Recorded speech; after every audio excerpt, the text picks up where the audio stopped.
नमस्कार बच्चों, कैसे हैं आप सब? आई होप आप सभी बहुत अच्छे होंगे और इस टाइम जोरों शोरों से एग्जाम की तैयारियों में लगे होंगे। ये वीडियो एक ऑल चैप्टर रिवीजन वीडियो है जिसमें हम लोग आपके सिलेबस के अकॉर्डिंग हर चैप्टर में आने वाले फॉर्मूलेस को समझेंगे और कुछ फॉर्मूलेस पर बेस्ड प्रीवियस ईयर क्वेश्चंस को भी सॉल्व करेंगे। अगर आप इस वीडियो को पूरा देखेंगे तो आपके सिलेबस में आने वाले हर फॉर्मूले और उस पर बेस्ड पूछे जाने वाले क्वेश्चंस का रिवीजन आप बहुत कम टाइम में कर पाएंगे। तो अगर ये वीडियो आपको काम की लगती है तो देर किस बात की है, कॉपी पेन उठाइए, फोकस बनाइए और आ जाइए। मिलते हैं म्यूजिक के दूसरी तरफ।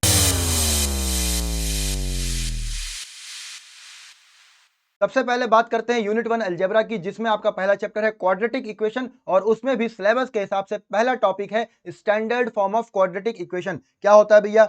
ए x square plus b x plus c is equal to zero where a can not be zero. A zero नहीं हो सकता है। अगर ए जीरो हो जाएगा तो एक्स स्क्वायर का टर्म भी जीरो हो जाएगा, फिर ये क्वाड्रेटिक इक्वेशन ही नहीं बचेगी। तो इस तरह की equation standard form of quadratic equation होती है। चलिए इस पर बेस पूछे जाने वाले क्वेश्चन के पैटर्न को समझते हैं। अब ये जो क्वेश्चन आपकी स्क्रीन पर दिख रहा है, आपको ये बताना है कि ये एक क्वाड्रेटिक इक्वेशन है या नहीं है। वीडियो को पॉज करिए और चेक करिए, बताइए फिर कि ये क्वाड्रेटिक इक्वेशन है कि नहीं है। चलिए चेक करते हैं हम लोग। आई होप आपने वीडियो को पॉज करके अपना आंसर निकाल लिया होगा। तो एक्स स्क्वायर प्लस 2x का होल स्क्वायर खोलेंगे तो एक्स स्क्वायर का स्क्वायर प्लस 2x का square plus 2 into x square into 2x is equal to x की power 4 plus 4x cube plus 3।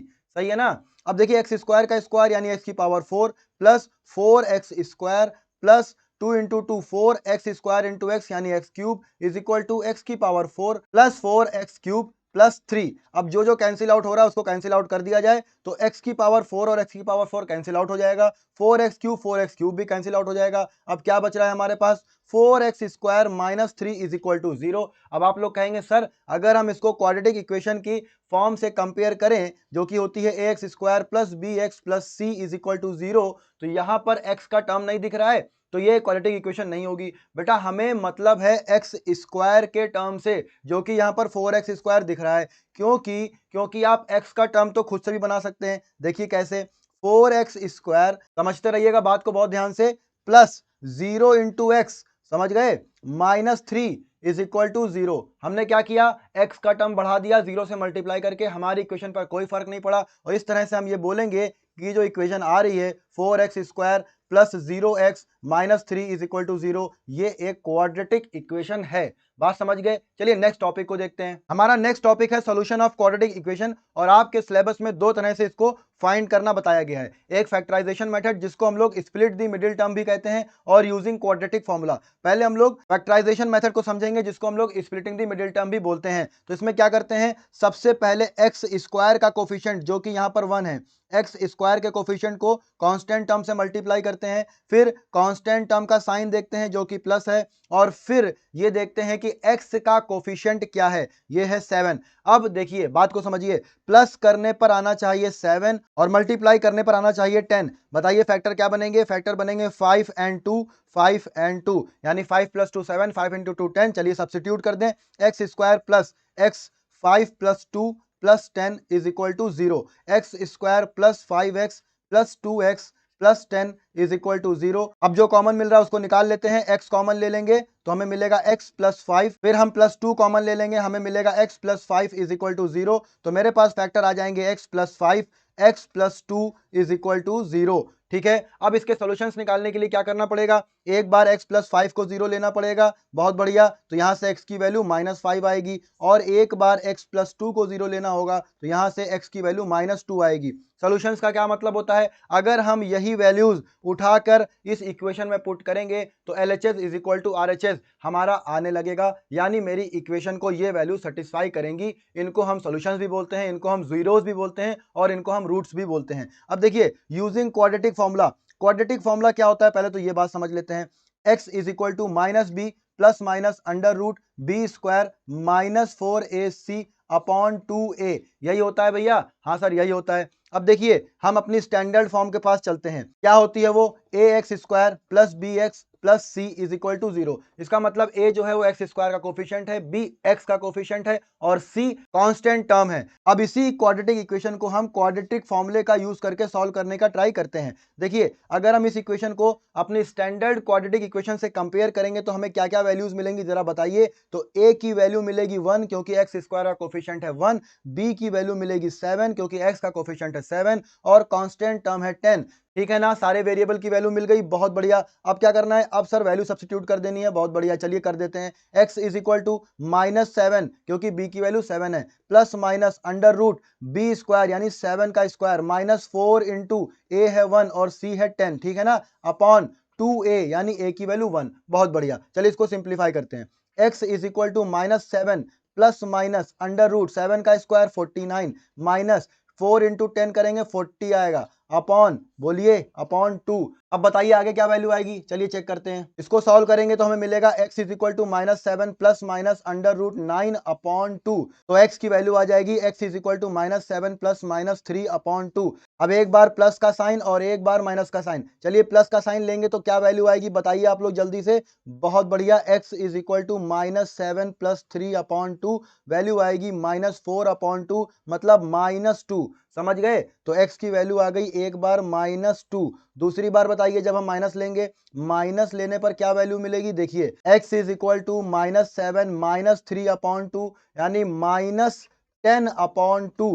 Simplify करेंगे तो -5 आएगा। बात समझ में आ गई, तो एक बार x की वैल्यू -2, एक बार x की वैल्यू -5। तो चाहे आप फैक्टराइजेशन मेथड से करिए, चाहे आप क्वाड्रेटिक फॉर्मूले का यूज करके करिए, अगर आप कैलकुलेशन सही कर रहे हैं तो आपका आंसर बिल्कुल सेम आएगा। बहुत बढ़िया, चलिए नेक्स्ट पॉइंट को समझते हैं। अभी हम लोगों ने सॉल्यूशंस की बात करी, अब यहां पर इस तरह से क्वेश्चन पूछा जाए कि आपको सॉल्यूशन या रूट्स दिए हों। अगर आपको रूट्स दिए होंगे और किसी वेरिएबल की वैल्यू पूछी जाए तो आप क्या करेंगे, बस उस रूट की वैल्यू यानी x की वैल्यू को चिपका देंगे। जहां जहां पर x मिलेगा आपको वहां वहां पर आप उस रूट की वैल्यू रख देंगे या उस सॉल्यूशन की वैल्यू रख देंगे। तो यहां पर 1/2 अगर इस क्वाड्रेटिक इक्वेशन का एक रूट है या 1/2 इस क्वाड्रेटिक इक्वेशन का एक सॉल्यूशन है, तो हम क्या करेंगे, x की जगह पर 1/2 पुट कर देंगे और k की वैल्यू को फाइंड कर लेंगे क्योंकि सवाल में k ही पूछा गया है। चलिए करके देखते हैं।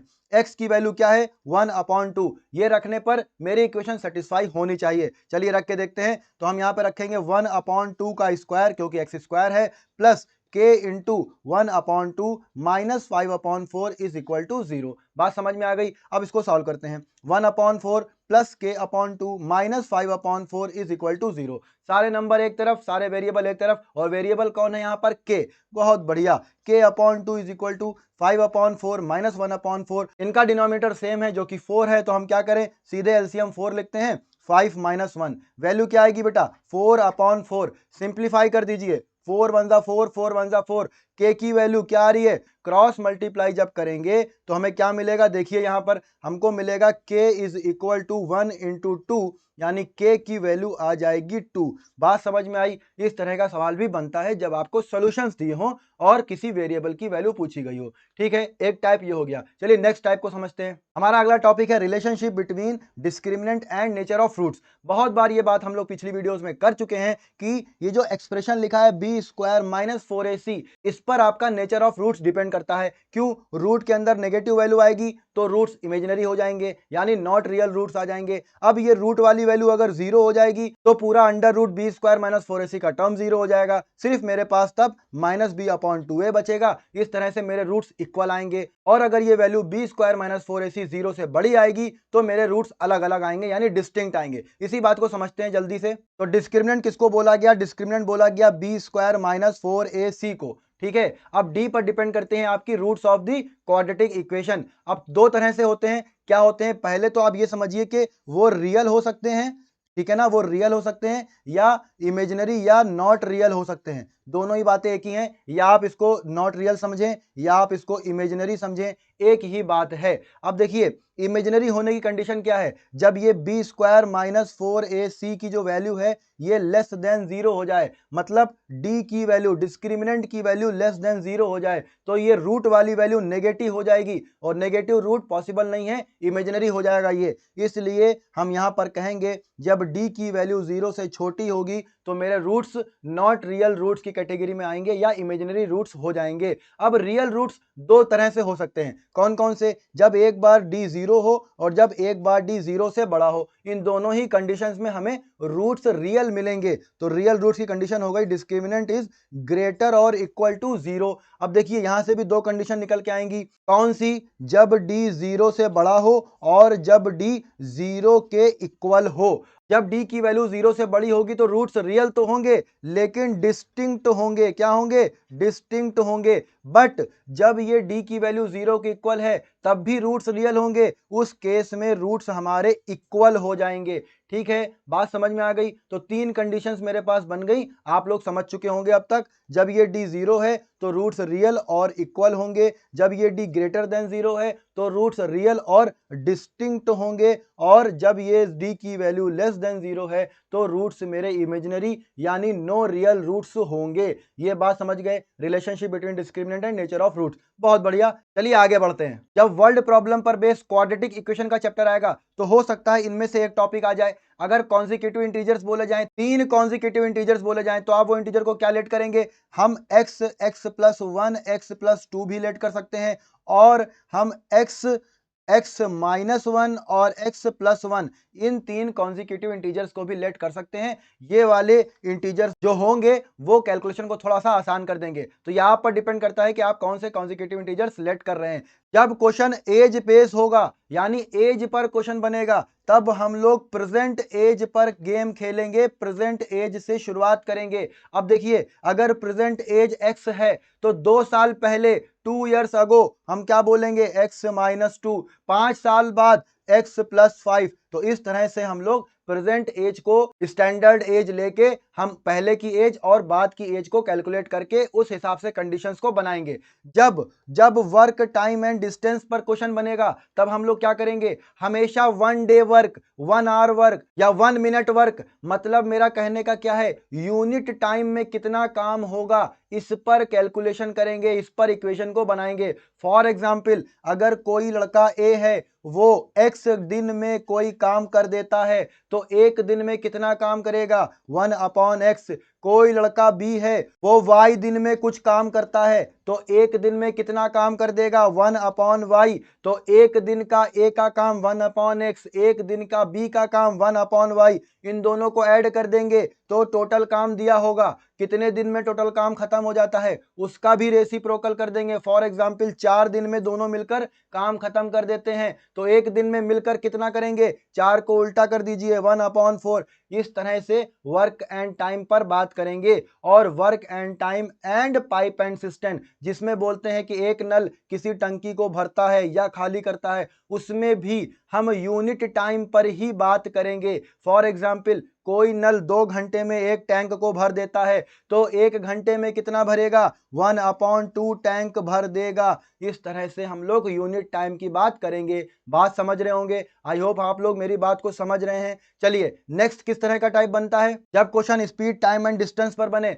सबसे आसान तरीका है आप इसी फॉर्मूले को यूज करिए, बस कभी गलती आपसे नहीं होगी। यहां पर आपके 2 वेरिएबल में इक्वेशन बनेगी, आप वहां से दोनों ही इक्वेशन का यूज करिए और एक ही वेरिएबल में इक्वेशन को बना दीजिए। इस तरह से आप स्पीड, टाइम एंड डिस्टेंस वाले क्वेश्चंस को भी सॉल्व कर लेंगे। अप स्ट्रीम, डाउन स्ट्रीम में क्या होता है भैया? डाउन स्ट्रीम में बोट की स्पीड और स्ट्रीम की स्पीड ऐड हो जाती है और अप स्ट्रीम में बोट की स्पीड और स्ट्रीम की स्पीड सब्सट्रैक्ट हो जाती है। कोई डाउट ना रखना आखिरी टाइम पर। राइट एंगल ट्रायंगल पर बेस किस तरह क्वेश्चन बन सकता है? राइट एंगल ट्रायंगल पर भैया हमें पता है पाइथागोरस थ्योरम लगती है कि नहीं? हाँ सर लगती है। तो बस हाइपोटेन्यूज, परपेंडिकुलर और बेस बस लगा दीजिए। फिर हाइपोटेन्यूज का square is equal to perpendicular का स्क्वायर प्लस बेस का स्क्वायर। यहां से आपको क्वाड्रेटिक इक्वेशन मिल जाएगी, उसको आप सॉल्व कर लीजिए या तो फैक्टराइजेशन मेथड से या क्वाड्रेटिक फॉर्मूले वाले मेथड से। चलिए अब यूनिट 1 के नेक्स्ट चैप्टर यानी अर्थमेटिक प्रोग्रेशन में आने वाले फॉर्मुलेस को समझते हैं। देखिए कोई एक सीरीज आपकी A1, A2,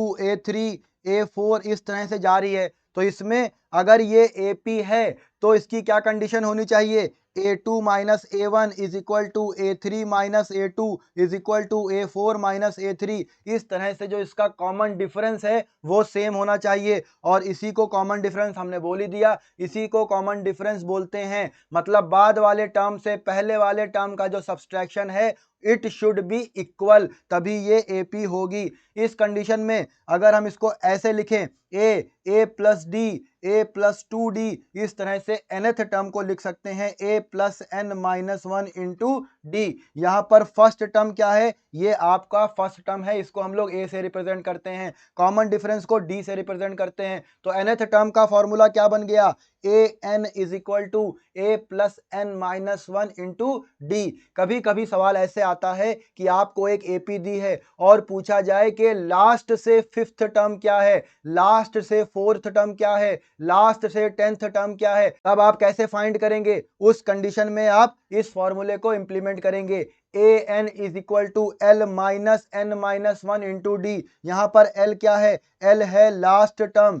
समझ में आई बात। डिफरेंस क्या है दोनों फॉर्मूले में, यहां पर ए आता है, ए का मतलब फर्स्ट टर्म है, और जब लास्ट टर्म होगा तो ए एल से बदल जाएगा। अब और क्या चेंज आते हैं, जब हम बिगिनिंग की बात करते हैं तो ये साइन प्लस का रहता है, जब हम एंड से बात करते हैं तो ये साइन माइनस का रहता है। चलिए इस पर बेस क्वेश्चन को समझते हैं, अच्छे से समझ जाएंगे आप लोग। इस एग्जाम्पल को ध्यान से देखिए, इसमें ए एन दिया यानी nth टर्म दिया है, कॉमन डिफरेंस दिया है, नंबर ऑफ टर्म्स दिए हैं, फर्स्ट टर्म पूछा है। बात समझ में आ रही है, रिक्वायरमेंट के हिसाब से समझिए। तो a n is equal to a plus n minus 1 into d, क्योंकि यहां पर फर्स्ट टर्म पूछा गया है इसलिए हम यहां पर ए लेंगे, ए। बात समझ में आ गई। चलिए वैल्यू रखते हैं, ए एन की वैल्यू 4 है, ए निकालना है, एन की वैल्यू 7 माइनस 1, डी की वैल्यू माइनस 4। बहुत बढ़िया। 4 is equal to a plus 7 minus 1 यानी 6 माइनस 4 मल्टीप्लाई में 4 is equal to a minus 6 4 24। A की वैल्यू आ जाएगी 28, क्योंकि 24 प्लस में चला जाएगा। ये आपका सोल्यूशन हो गया इस एग्जाम्पल का। नेक्स्ट एग्जाम्पल को समझते हैं। पंखा बंद करके रिकॉर्ड कर रहे हैं भैया, बहुत गर्मी लग रही है, लाइक कर दो यार वीडियो को, मेहनत कर रहे हैं बस तुम्हारे लिए। चलो इस एग्जाम्पल को पढ़ते हैं। फाइंड द 10th टर्म, क्या निकालना है, A10 क्वेश्चन मार्क। अच्छा भाई एपी समझते हैं, एपी में दिया है फर्स्ट टर्म, ए की वैल्यू हो जाएगी 8। कॉमन डिफरेंस कैसे निकालते हैं, बाद वाले टर्म से पहले वाले टर्म को सब्सट्रैक्ट कर दीजिए सर। बहुत बढ़िया, 10 माइनस 8 कर दीजिए, वैल्यू क्या आएगी 2। ये हो गया आपका कॉमन डिफरेंस। लास्ट टर्म दिया है क्या है, L इज इक्वल टू 126। सवाल को एक बार फिर से पढ़िए, 10th term from the and, कहां से बोल रहा है, आखिर से 10th टर्म। फॉर्मूला कौन सा लगाएंगे, a n is equal to l minus n minus 1 into d. बहुत बढ़िया, समझ गए तुम लोग। A10 निकालना है तो n की जगह पर 10 रखेंगे, L minus 10 minus 1 into D. L की वैल्यू क्या है, लास्ट टर्म 126 माइनस 10 माइनस 1 यानी 9। डी की वैल्यू क्या है बोलो, डी निकाला है अभी अभी 2। सब्सट्रैक्ट कर दो भाई, 126 माइनस 18, वैल्यू क्या आएगी A10 की, वैल्यू आ जाएगी 6 में से 8 सब्सट्रैक्ट होगा, 8 बचेगा, 1 में से 1 जाएगा 0, और यहाँ पर बचेगा 1, यानी आंसर आना चाहिए 108। समझ में आ गया। nth term from the last या nth term from the end वाला फॉर्मूला कैसे यूज होगा। बहुत बढ़िया। चलिए नेक्स्ट टॉपिक को समझते हैं। अब जो हमारा नेक्स्ट फॉर्मूला है वो है सम ऑफ n टर्म्स का फॉर्मूला। अब सम ऑफ n टर्म का फॉर्मूले दो होते हैं, एक तो आपका है n upon 2 2a plus n minus 1 into D, दूसरा है आपका n upon 2 a plus L. कहां पर कौन सा फॉर्मूला यूज होगा ये समझना बहुत जरूरी है। जब आपको नंबर ऑफ टर्म्स दिए हो, फर्स्ट टर्म दिया हो, फिर कॉमन डिफरेंस भी दिया हो, तब आप यूज करेंगे n upon 2 2a plus n minus 1 into D वाला फॉर्मूला। और जब आपको n यानी number of terms first term और लास्ट टर्म दिया हो, तब आप यूज करेंगे n upon 2 a plus L. Difference कहां पर बन रहा है, मेजर डिफरेंस, जब आपको कॉमन डिफरेंस दिया जाए या आपको लास्ट टर्म दिया जाए। चलिए इस पर बेस एग्जाम्पल को भी समझ लेते हैं। एक एपी दे दी है 1 4 7 10 डॉट डॉट डॉट 20 टर्म का सम निकालना है, यानी n की वैल्यू 20 है, a की वैल्यू कितनी है बोलो भैया, जल्दी बोलो 1। ठीक है, कॉमन डिफरेंस 4 माइनस 1 3। और भैया कुछ चाहिए नहीं सर, इससे मेरा काम बन जाएगा। बताओ फिर, S20 is equal to 20 upon 2, इसी फॉर्मूले में रख रहे हैं वैल्यू डायरेक्ट। n की वैल्यू 20 अपॉन 2, 2 इंटू ए है 1 प्लस 20 यानी n की वैल्यू 20 माइनस 1 इंटू डी है 3। समझ गए ना। चलो सॉल्व कर दो, 2 1 जा 2, 2 1 जा 2 0 यानी 10, 2 इंटू 1 यानी 2 प्लस 19 इंटू 3। बताओ टेबल याद है कि नहीं, टेबल ही नहीं याद है तुम लोगों को, बताओ 19 का। चलो मल्टीप्लाई करो। अच्छा 10 2 प्लस 9 3 दा 27, 27 का 7 कैरी 2, 3 1 दा 3 और 2 5 हो जाएगा, 59 आ जाएगा और 10 से मल्टीप्लाई होगा तो 590 आ जाएगा। सही किया है, चेक करते रहना तुम लोग। अब देखो, जब आपको फर्स्ट टर्म दिया जाए, लास्ट टर्म दिया जाए और नंबर ऑफ टर्म्स दिए जाएं, तब आप ये वाले फॉर्मूले पे जाएंगे। इसी का उल्टा एक एप्लीकेशन वाला सवाल ले लिया है हमने।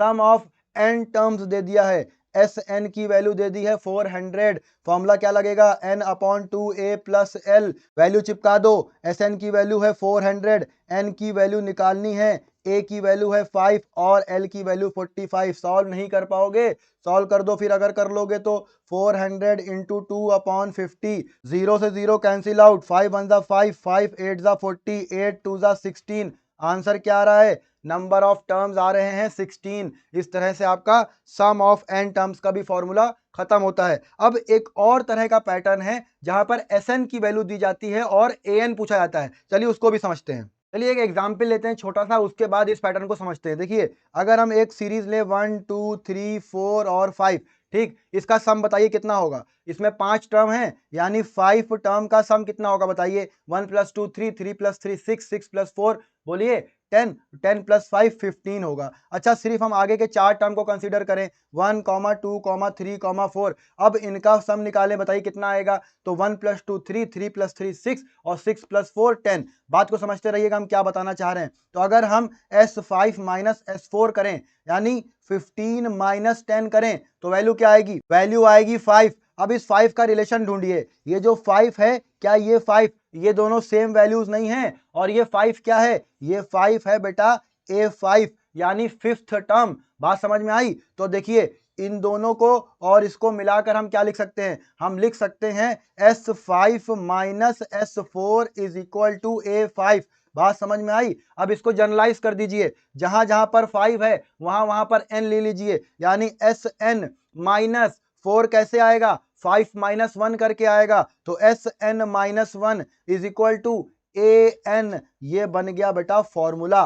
बात समझ में आई। फॉर्मूला बनाने की कैसे बनेगा फॉर्मूला, बहुत बढ़िया। अब इस क्वेश्चन को सॉल्व करते हैं। Sn दिया है, हमें Sn माइनस 1 चाहिए। कैसे आएगा, जहां जहां पर n दिखे वहां वहां पर n माइनस 1 चिपका दीजिए। देखिए 3n स्क्वायर है तो n माइनस 1 का स्क्वायर कर दीजिए, माइनस 4n है, n माइनस 1 कर दीजिए। कोई दिक्कत है, बिल्कुल दिक्कत नहीं है। सॉल्व करिए इसको। 3n माइनस 1 का स्क्वायर यानी n square plus 1 minus 2n minus 4n minus 1। चलिए इसकी भी वैल्यू फाइंड करते हैं। 3n square plus 3 minus 6n minus 4n plus 4। इतनी बात समझ में आ रही है, बहुत बढ़िया। चलिए जो ऐड हो रहा है ऐड कर लीजिए। 3n square minus 6n minus 4n मिलके हो जाएगा माइनस 10n प्लस 7। समझ में आ गई बात। अब क्या करना है, Sn माइनस 1 निकालना है, और यही वैल्यू तो An के बराबर होगी।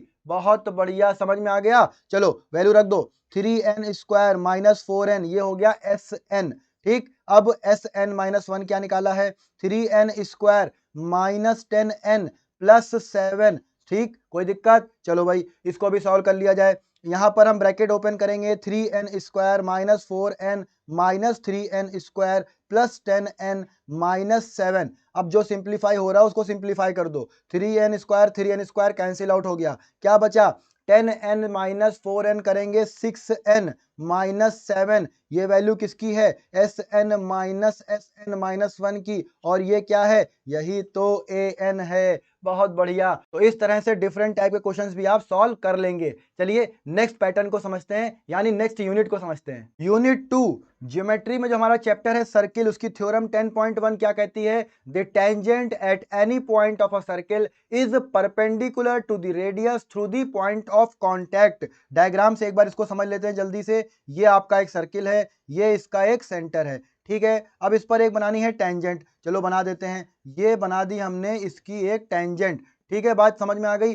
पॉइंट ऑफ कांटेक्ट बताइए कहां पर है, ये है इसका पॉइंट ऑफ कांटेक्ट। रेडियस बनाइए। अब रेडियस जब हम बनाएंगे यानी पॉइंट ऑफ कांटेक्ट को O से मिला देंगे, तो एंगल रेडियस और टेंजेंट के बीच का एंगल कहां पर, at the point of contact. 90 degree होगा। यही लिखा है ना स्टेटमेंट में, एक बार फिर से देख लीजिए। The tangent at any point of a circle is perpendicular to the radius through the point of contact. Radius और टेंजेंट के बीच का एंगल पॉइंट ऑफ कांटेक्ट पर 90 डिग्री होता है। इस पर बेस एक प्रीवियस ईयर क्वेश्चन भी देख लेते हैं। देखिए फिगर दिया हुआ है, पी क्यू टेंजेंट दी है, ठीक है। तो ये क्यू क्या है, ये एक एक्सटर्नल पॉइंट है।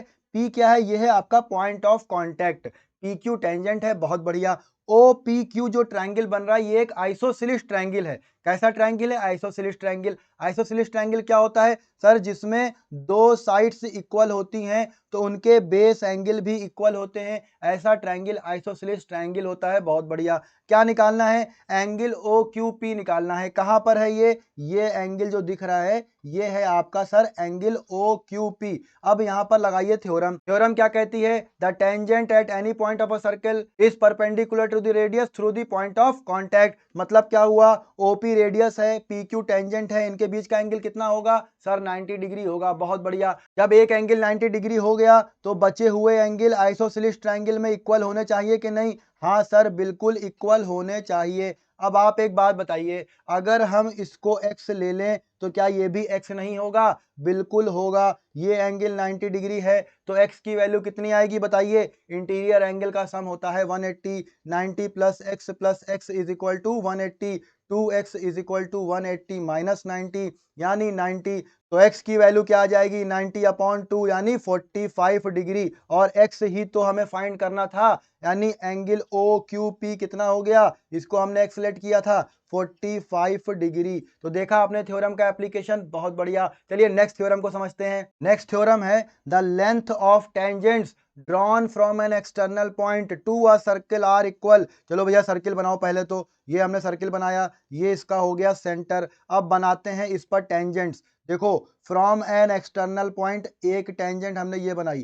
कैसे, बन जाओ जल्दी बन जाओ भाई, ये बन गई टेंजेंट, ठीक है। दूसरी टेंजेंट भी बना देते हैं, दूसरी टेंजेंट बनाते हैं, ये बन गई दूसरी टेंजेंट, बन जाओ जल्दी से, ये बन गई, ठीक है। अब देखिए ये एक्सटर्नल पॉइंट हो गया P, ठीक है। देखिए पॉइंट ऑफ कांटेक्ट, एक पॉइंट ऑफ कांटेक्ट ये A हो गया, ये B हो गया। अब स्टेटमेंट को पढ़ते हैं, क्या लिखा है, the length of tangents drawn from an external point, यहां पर एक्सटर्नल पॉइंट कौन है, P, to a circle are equal. मतलब ये जो AP है और ये जो PB है ये दोनों ही इक्वल है। ये थ्योरम का स्टेटमेंट है। इस थ्योरम के स्टेटमेंट से कौन कौन से रिजल्ट निकलते हैं इस बात को समझते हैं, बहुत ध्यान से समझिएगा। देखिए अगर हम P को O से मिला दें, किससे मिला रहे हैं, देखिए O से मिला दिया हमने, और इन दोनों ही पॉइंट ऑफ कांटेक्ट को O से मिला दें, तो अब देखिए दो ट्रायंगल दिखने लगे।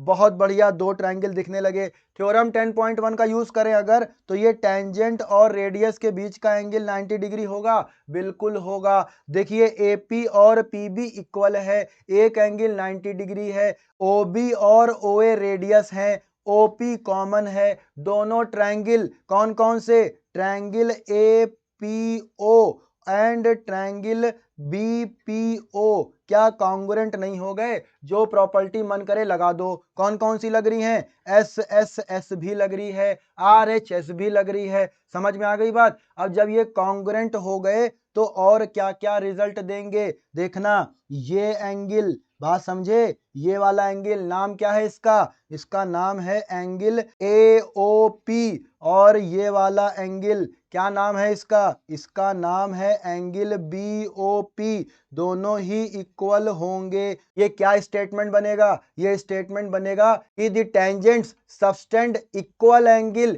At the centre. देख रहे हैं, ये देखिए इसका P और A, इन दोनों को मिला दीजिए O पर, तो ये इक्वल एंगल सबटेंड करेंगी। इसी तरह से P और B, इन दोनों को मिला दीजिए O पर, इक्वल एंगल सबटेंड करेंगी। और क्या रिजल्ट निकलता है यहां से, बात को समझिए, बहुत बढ़िया से समझा रहे हैं, कोशिश करिए समझने की।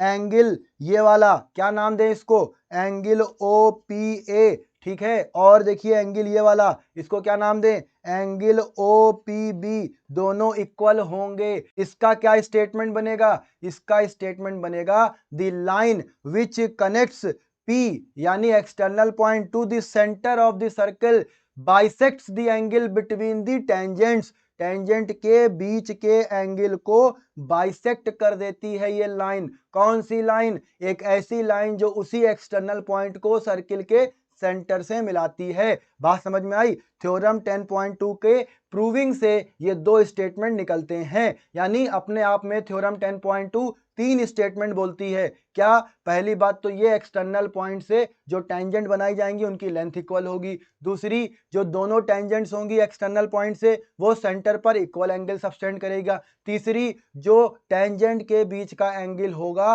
वो बाइसेक्ट करेगा। कौन बाइसेक्ट करेगा? वो लाइन जो एक्सटर्नल पॉइंट को सेंटर से कनेक्ट करती है वो बाइसेक्ट करेगी। ठीक है, इतनी बात समझ में आ गई। इस पर बेस एक क्वेश्चन को भी देख लेते हैं, बहुत बढ़िया क्वेश्चन है। वीडियो पॉज करिए और इसको खुद से करने की कोशिश करिए।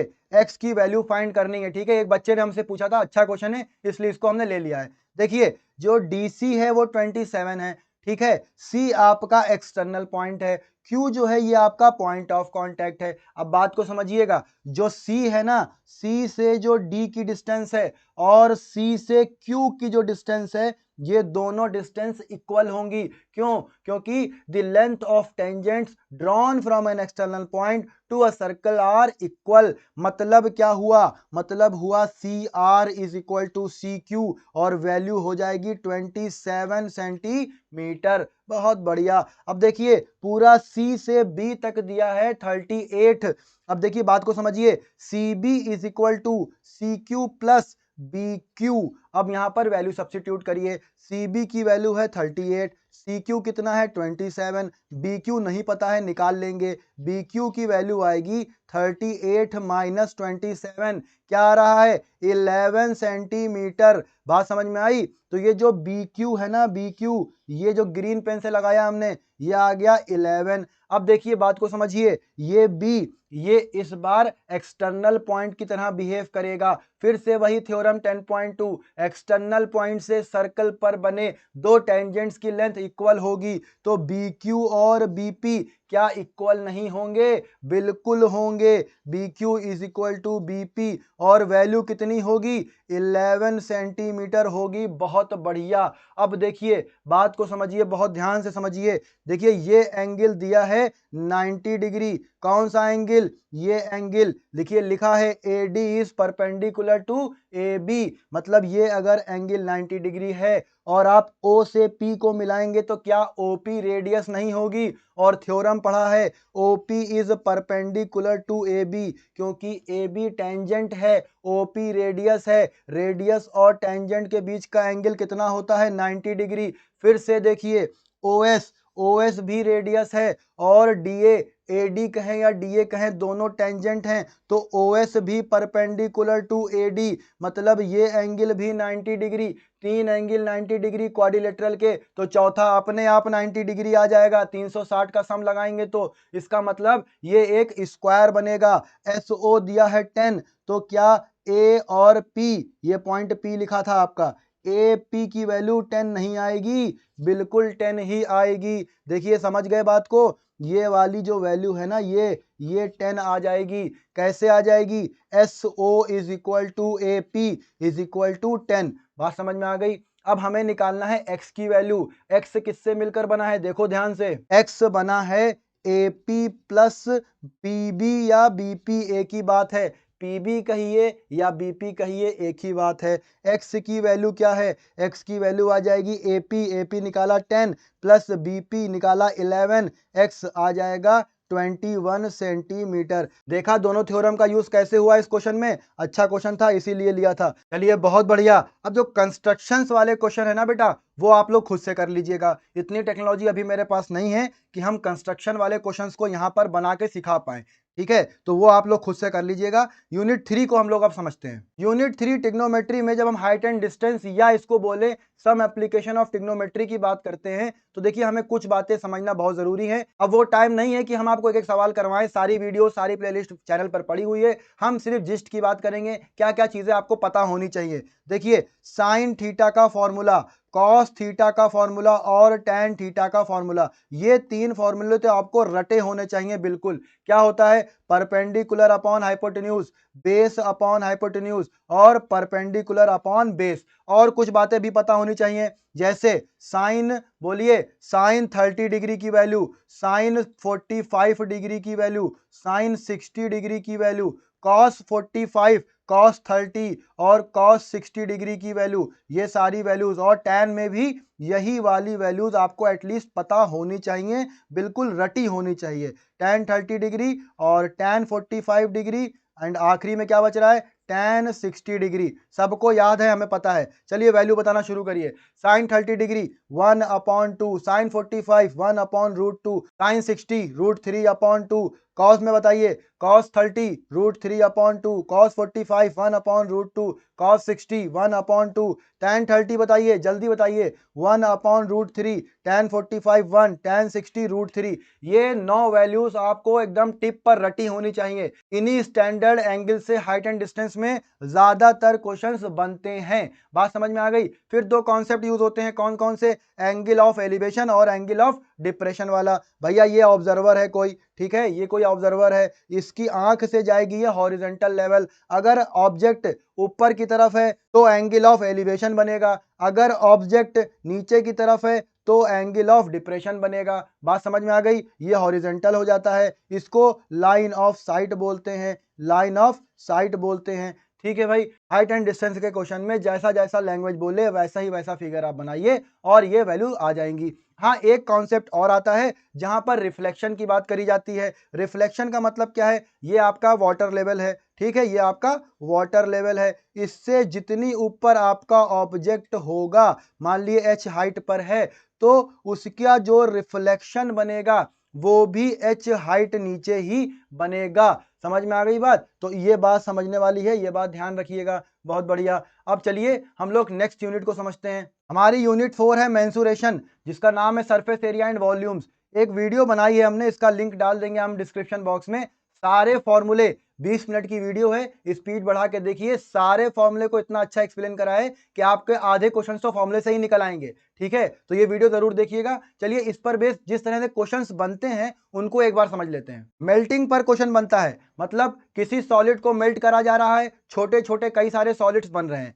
ठीक है, तो इस तरह के क्वेश्चंस में क्या करना होता है, वॉल्यूम ऑफ बिग सॉलिड जो होता है, ये देखिए हर जगह काम करेगा। Volume of big solid is equal to volume of small solid, एक वानी volume of small solid into number of solid, into number of solid. अब ये क्या मतलब है, ये काम देखिए कहां कहां करेगा। ये काम आपका तब भी करेगा जब बोला जाए किसी वेसल में पानी भरा हुआ है, उस पर स्फेरिकल लेड बॉल डाल दी जाती हैं, पानी बाहर बह जाएगा, तो बाहर बहने वाले पानी का volume is equal to volume of one sphere, यानी spherical balls into number of spherical balls. इस तरह के क्वेश्चंस में भी हम लोग इसी कॉन्सेप्ट का यूज करेंगे। तो जहां पर ज्यादा वॉल्यूम दिखे आपको, उस ज्यादा वॉल्यूम को ले लीजिए और छोटे छोटे वॉल्यूम वाले में से एक का वॉल्यूम इनटू नंबर ऑफ छोटे वाले सॉलिड्स। ये बात समझ में आ रही है, ये कॉन्सेप्ट लगेगा हर जगह पे। अब देखिए वाटर फ्लोज आउट, हमने आपको बता दिया, ये एक वेसल है, सोचिए ये एक वेसल है, इसमें पानी भरा हुआ है, इसमें स्फेरिकल बॉल गिरा दी जाती है। पानी बाहर कितना गिरेगा, जितना स्फेरिकल बॉल का वॉल्यूम होगा, ठीक है ना, वॉल्यूम जितना स्फेरिकल बॉल का होगा उतना ही पानी बाहर गिरेगा।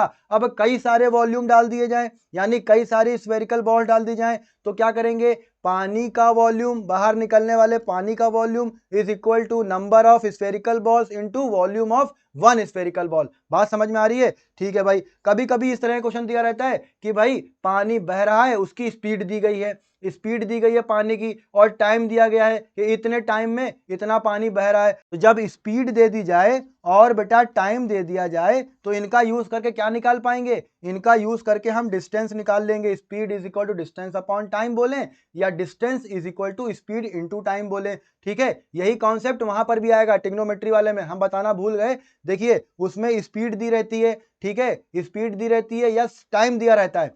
टाइम का यूज करके स्पीड से टाइम को मल्टीप्लाई कर दीजिए, स्पीड को टाइम से मल्टीप्लाई कर दीजिए, आपकी डिस्टेंस आ जाएगी। तो हाइट एंड डिस्टेंस में भी हम डिस्टेंस पर कैलकुलेशन करते हैं, और यहां पर भी हमें जब हम वॉल्यूम निकालते हैं तो हमें हाइट चाहिए होती है या लेंथ चाहिए होती है। वो लेंथ या हाइट हमें speed is equal distance upon time का कॉन्सेप्ट से ही निकल के आती है। ठीक है, कुछ होते हैं भैया कॉस्ट बेस्ड क्वेश्चंस, मतलब दिया जाए कि पेंट करने के पैसे 6 रुपए पर मीटर स्क्वायर है, बात समझ में आ रही है, या कुछ कहीं दिया जाए 8 रुपीज पर मीटर क्यूब। इस तरह के क्वेश्चंस में आपको यूनिट से पकड़ना है। पहले वाले में यूनिट मीटर स्क्वायर है, इसका मतलब सरफेस एरिया की बात हो रही है, क्योंकि एरिया का यूनिट होती है मीटर स्क्वायर। जब मीटर क्यूब दिखे इसका मतलब वॉल्यूम की बात हो रही है, तो आपको वॉल्यूम कैलकुलेट करना है, फिर कॉस से मल्टीप्लाई कर देना है। बात समझ में आई? कुछ बच्चों को कंफ्यूजन यहां पर बहुत होता है कि भाई दो सॉलिड को जोड़ दिया जाए, अब सरफेस एरिया कैसे निकालना है। तो बेटा सिंपल एग्जांपल उठा लो। एक एग्जांपल ये ले लेते हैं, ये आपका कोन है और ये इसमें बेस है, ठीक है। अब जिस पार्ट को आप छू पाए वही होता है सरफेस एरिया। समझ में आ गई बात? तो सरफेस एरिया निकालने के लिए हमें क्या करना होगा, यहाँ पर पाई आर एल और यहाँ पर 2 पाई आर एच, इनको ऐड कर देना होगा बस। अब देखिए सवाल को समझिए, कहीं कहीं पर लिखा रहता है कि नीचे फ्लोर पर कुछ नहीं बिछा है, इसका मतलब हम इस नीचे वाला जो ढक्कन है ना इसका, उसका पाई आर स्क्वायर कंसीडर नहीं करेंगे। कहीं कहीं पर ये सॉलिड है, मतलब ये लकड़ी का बना हुआ है, कोई खिलौना है, तो नीचे खोखला तो होगा नहीं, तो हम नीचे वाले सर्कुलर पार्ट को भी छू पाएंगे, तब हम इसका पाई आर स्क्वायर भी ऐड कर देंगे। सिंपल कॉन्सेप्ट समझ के रखिए, जिसको हम छू पाएंगे वही पूरा का पूरा सरफेस एरिया बन जाएगा। नीचे ढक्कन लगा है तो उसको जोड़ देंगे, ढक्कन नहीं लगा है तो उसको नहीं ऐड करेंगे। समझ में आ रही है बात? कोई कंफ्यूजन तो नहीं है? चलो बहुत बढ़िया, नेक्स्ट यूनिट को समझते हैं। नेक्स्ट यूनिट जो कि यूनिट 5 है आपकी, स्टैटिस्टिक्स एंड प्रोबेबिलिटी। उसमें जो चैप्टर स्टैटिस्टिक्स है, इसमें जो इंपॉर्टेंट पॉइंट है उनको समझ लेते हैं। क्लास इंटरवल का मतलब क्या है? ग्रुप डेटा में आपने देखा ही होगा, 0 to 20, 20 to 40, 40 to 60, ये आपके क्लास इंटरवल हैं, ठीक है ना। इसमें जो पहले नंबर आ रहा है वो है आपका लोअर क्लास लिमिट, जो बाद में आ रहा है वो है अपर क्लास लिमिट, ठीक है। क्लास मार्क कैसे निकालते हैं? क्लास मार्क निकालते हैं लोअर क्लास लिमिट या lower limit plus upper limit, upper limit और बताइए क्या कर दें, इसको 2 से डिवाइड कर दीजिए, यहां से आ जाएगा आपका क्लास मार्क। तो बताओ पहले वाले का क्लास मार्क कितना आएगा? इसका क्लास मार्क आएगा सर 0 + 20 यानी 20/2 10, इसका आएगा 30, इसका आएगा 50। क्लास मार्क समझ में आ गया? बहुत बढ़िया। एक्स आई से रिप्रेजेंट करते हैं इसको। फिर क्लास साइज क्या होता है? क्लास साइज होता है upper class limit minus lower class limit, short form में लिख रहे हैं। तो बताओ ये जो हमने लिया है डेटा, इसका क्लास साइज क्या है? 20 - 0 = 20, 40 - 20 = 20, 60 - 40 = 20, मतलब क्लास साइज सेम होता है। अब देखो mean by direct method and mean by assumed mean method, ये आपके सिलेबस में है। तो मीन बाय डायरेक्ट मेथड क्या होता है? x बार = sigma fi xi upon sigma fi। यहाँ पर xi क्या है? xi है आपका क्लास मार्क, fi क्या है? fi है आपका रिपीटिशन यानी फ्रीक्वेंसी। समझ में आ गई बात? बहुत बढ़िया। अज्यूम्ड मीन मेथड क्या होता है, इसको भी देख लो जल्दी से। अज्यूम्ड मीन मेथड में हम लोग क्या करते हैं? अज्यूम्ड मीन मेथड में हम लोग किसी एक क्लास मार्क को सारे क्लास मार्क से सब्सट्रैक्ट कर देते हैं। उस कंडीशन में जो मेरा एक कॉलम बढ़ता है वो क्या होता है? वो होता है di बोलो di xi - a। ये कॉलम बढ़ता है, याद है कि नहीं? बहुत बढ़िया। तो फॉर्मूला क्या बनता है? तब फॉर्मूला बनता है, थोड़ा स्क्रीन साफ कर लेते हैं फिर फॉर्मूला समझते हैं। तब फॉर्मूला बनता है सिग्मा, बोलिए fi di upon sigma fi, और जो सब्सट्रैक्ट किया गया है नंबर a उसको ऐड कर देते हैं, यही आपका अज्यूम्ड मीन मेथड का फॉर्मूला बन जाता है। आई होप आपको ये बातें समझ में आ रही होंगी, क्योंकि यह सब आपने करा हुआ है। चलिए दो चीजें और बचती हैं, उसको भी देखते हैं और वीडियो खत्म करते हैं। तो आपका मोड और मीडियन बचा, ठीक है। मोड क्या होता है? जो वैल्यू सबसे ज्यादा रिपीट होती है वो मोड होती है, मीडियन जो बिल्कुल मिड में आती है वो मीडियन होता है। अब देखिए मोड निकालने के लिए आपको मॉडल क्लास पता होना चाहिए। क्या पता होना चाहिए? Model class. और मीडियन निकालने के लिए आपको मीडियन क्लास पता होना चाहिए। बात समझ में आ रही है? हाँ सर समझ में आ रही है। अब देखिए मॉडल क्लास अगर आपको मालूम पड़ गया, फिर लगता है फॉर्मूला। तो मॉडल क्लास कैसे निकाला जाता है ये बताइए। जिस क्लास की फ्रीक्वेंसी सबसे ज्यादा होगी वही आपका मॉडल क्लास हो जाता है। अब आपको मॉडल क्लास मिल गया, मान लेते हैं आपको मॉडल क्लास मिल गया, तो फॉर्मूला क्या लगेगा? Mode = L plus f1 minus f0 upon 2 f1 minus f0 minus f2 into h। अब आप लोग बताइए, सारे वेरिएबल के नाम बताइए। L क्या होता है? बोलिए। जो मॉडल क्लास निकाला है ना आपने, उसी मॉडल क्लास की lower limit of model class. बात समझ में आ गई? बहुत बढ़िया। एच क्या है? एच है क्लास साइज, इसमें तो कोई दिक्कत होगी नहीं, आपको अभी बात कर चुके हैं। अब देखिए F1, F0 और F2 में होता है कंफ्यूजन। F1 क्या है? F1 है मॉडल क्लास की फ्रीक्वेंसी, F0 है मॉडल क्लास से पहले आने वाले क्लास की फ्रीक्वेंसी, और F2 है मॉडल क्लास के बाद में आने वाले क्लास की फ्रीक्वेंसी। तो F1 को क्या बोलेंगे? Frequency of the model class. F0 को क्या बोलेंगे? Frequency of the class preceding the model class. और F2 को क्या बोलेंगे? Frequency of the class succeeding the model class. बात समझ में आ गई? बहुत बढ़िया। अब देखिए जब हम मीडियन की बात करते हैं तो हमें मीडियन निकालने के लिए पहले चाहिए होती है कुमुलेटिव फ्रीक्वेंसी। क्या चाहिए होती है? Cumulative frequency. उसमें क्या करना होता है? उसमें जैसे मान लेते हैं 2, 4, 5, 7 ये आपकी फ्रीक्वेंसी हैं, तो बाद वाली फ्रीक्वेंसी को पहले वाली फ्रीक्वेंसी में ऐड कर देते हैं। तो भैया चलो कर दो, 2 + 4 यानी 6, 6 + 5 यानी 11, 11 + 7 यानी 18। तो ये आ गई आपकी कुमुलेटिव फ्रीक्वेंसी। तो चलिए अब मीडियन के फॉर्मूले को भी समझ लेते हैं। तो मीडियन क्या होता है? सबको याद होगा ना, L + n/2 minus cumulative frequency upon f into h। देखिए कुछ बातें तो सेम है। मीडियन क्लास, पहले बात आती है मीडियन क्लास। मीडियन क्लास कैसे डिसाइड करेंगे? तो जो टोटल ऑब्जर्वेशन है आपकी, जिनको हम लोग n से रिप्रेजेंट करते हैं, इसको कर दीजिए आप आधा। ठीक है, आपने इसको आधा कर दीजिए। यहाँ पर अगर हम इसी डेटा को समझें तो हमारे पास टोटल ऑब्जर्वेशन कितनी है? 18 है। ठीक है ना? तो 18 को अगर हम आधा कर दे तो हमें आएगा 9। अब ये नवा जो टर्म होगा, ये नवा टर्म कहाँ पर आ रहा है? 6 के बाद में आएगा और 11 से पहले आएगा। यानी ये जो क्लास होगा मेरा, यहाँ पर क्लास लिखा नहीं है, ये मेरा हो जाएगा मीडियन क्लास। अब आपने मीडियन क्लास डिसाइड कर लिया। ठीक है, अब उसी मीडियन क्लास की जो लोअर लिमिट होगी वो होगी L। n/2 आपने निकाल ही लिया टोटल ऑब्जर्वेशन को 2 से डिवाइड करके। ये बात समझने वाली है कि हम कुमुलेटिव फ्रीक्वेंसी किसकी लेते हैं? तो हम कुमुलेटिव फ्रीक्वेंसी लेते हैं उस क्लास की जो मीडियन क्लास से पहले आ रहा हो। मतलब यहां पर अगर हम इसको मीडियन क्लास ले रहे हैं तो मेरा कुमुलेटिव फ्रीक्वेंसी 6 आएगी। क्यों? क्योंकि मीडियन क्लास से पहले वाला क्लास यही है और इसकी कुमुलेटिव फ्रीक्वेंसी आ रही है 6।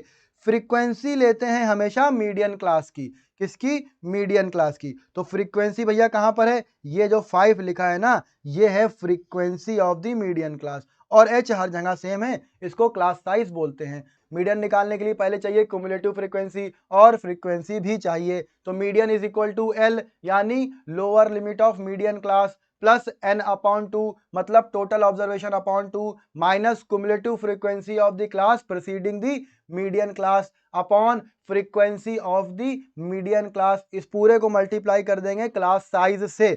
तो इस तरह से मेरे ये मीडियन और मोड के फॉर्मूले भी हो जाते हैं। तो आई होप आप लोगों को ये सारी बातें पता होंगी। बस ये एक रिवीजन वीडियो थी। अब ज्यादा टाइम नहीं बचा है, ना आपके पास ना आपके दोस्तों के पास। तो अगर ये वीडियो आपको अच्छी लगी है तो अपने दोस्तों में वीडियो को ये शेयर कीजिए ताकि उनका भी कुछ फायदा हो। अगर आपको मेरी मेहनत काम की लगती है तो वीडियो को जरूर लाइक कीजिए और इस चैनल को जरूर सब्सक्राइब कीजिए। Thank you.